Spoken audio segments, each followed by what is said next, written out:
This is the Economic Development Power Allocation Board meeting. It's December 9th, 2024. My name is Cecily Morris. I'm the chair of this board, and I welcome our board members. I don't see him, but I think we have Dennis Trainer, and I do see Andrew Silver. I also welcome the Power Authority staff members who are participating via video conference. This meeting was scheduled in accordance with the open meetings law, and I call this meeting to order pursuant to the EdPAB bylaws, Article 3, Section 2. We'll begin with the adoption of the agenda, but before we do that, Board Member Trainer, Board Member Silver, do either one of you have any amendments to the proposed agenda? No amendments. No. Okay, thank you. Since there's no amendments, I would ask for a motion to approve the agenda. So moved. Second. Okay, all in favor? Aye. Aye. There being no opposition, the motion carries. The next matter on the agenda this morning is the adoption of the minutes from our meeting of September 17th, and I know they were part of our packet today. Board Member Silver, Board Member Trainer, any amendments to the minutes? No. No. Okay, hearing none, then I would ask for a motion to approve the September 17 meeting minutes. So moved. Second. All in favor? Aye. Aye. Aye. There being no opposition, that motion carries. Prior to this meeting, all three of us were polled to see if there were any conflicts with the entities on our agenda today, and there were none raised. So we'll go to the meat of our meeting, which is the Recharge New York Power. We have some new extended and modification allocations. We will start with Senior Vice President Mirabelle Cruz. Great. Good morning, Chair Morris, members of the EdPAB board, and all in attendance. As this is our last meeting of 2024, I will take this opportunity to thank you, all of you, for your time and review of the speech recommendations throughout this year. Your attendance and review, as always, is very much appreciated and really critical to the success of this economic development program. Throughout the year, due to your approval, we have been able to award nearly 40 Recharge New York Power allocations and extensions, with one industrial incentive award extension to businesses and not-for-profits throughout the state. The activities voted on have allowed for new businesses to locate into the New York State, businesses and not-for-profits to maintain their position in New York State, and others to grow their businesses, all through cost-competitive power. Today, we have one item on the agenda for Recharge New York Power allocations, which includes 21 new recommendations, while the balance is for extensions and modifications.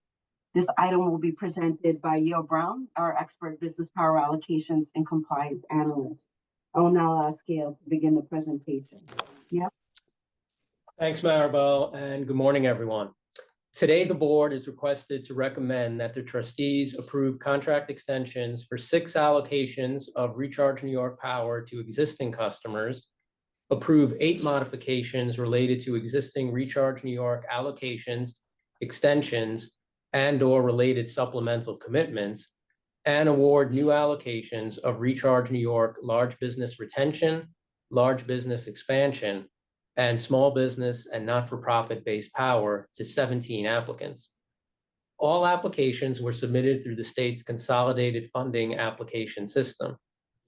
As in the past, new applications were evaluated on a competitive basis in consideration of the 12 criteria in the Recharge New York legislation. I won't read through each of the 12 criteria, but some of the key ones include job commitments, capital investment, and an applicant's risk of closure or leaving the state if they are not awarded a Recharge New York Power allocation. Applications for new R&Y Power allocations have been considered, where applicable, under NYPA's Green Jobs Evaluation Incentive Plan and the Diversity, Equity, and Inclusion Evaluation and Incentive Plan.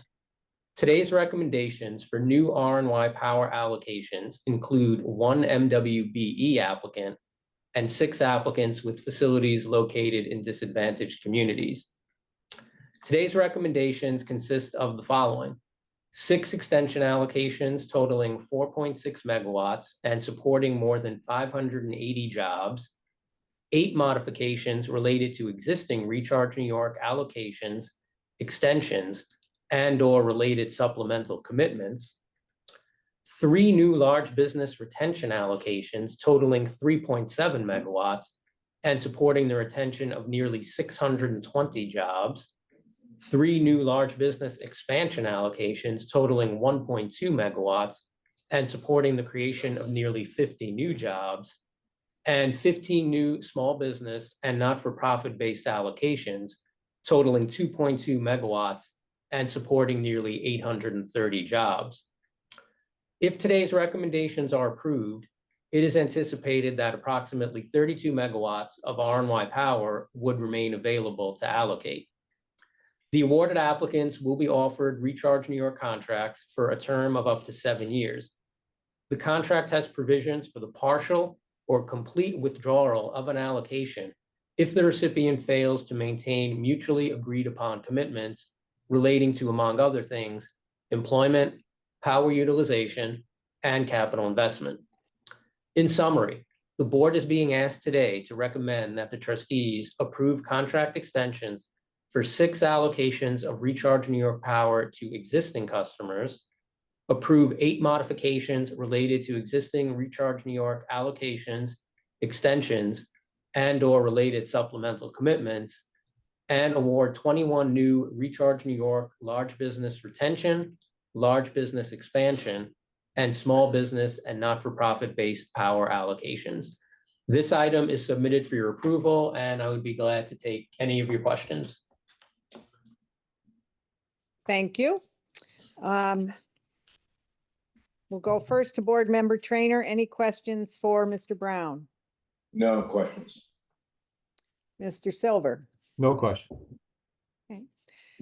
Just briefly, Mr. Brown, with regard to the extensions, can you give us maybe a ballpark of how long we've been working with these particular 6 existing customers? So the extension, so the original recharge program, it began in 2012 and 7-year contracts took us to 2019. So in 2019, we hit the period where the first set of extensions would come into play. So these are ones that we're starting to see now. So this would be like their second round of extensions, which would give them another 7 years, taking them out to 2026.